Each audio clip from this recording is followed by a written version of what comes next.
thought of a day in Marathi, Hindi, English।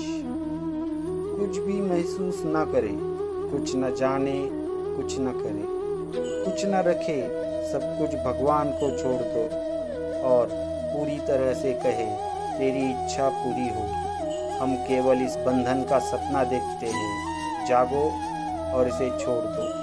काहीही जाणून घेऊ नकोस, काही समजून घेऊ नकोस, काही करू नकोस, काही नाही। सर्व काही देवाकडे सोपवा आणि म्हणा तुझी इच्छा पूर्ण हो।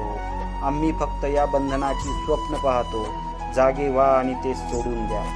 Feel nothing, no nothing, do nothing, have nothing, give up all to God and say utterly, they will be done. We only dream of this bondage. Wake up and let it go. Please like and subscribe the channel and press bell icon.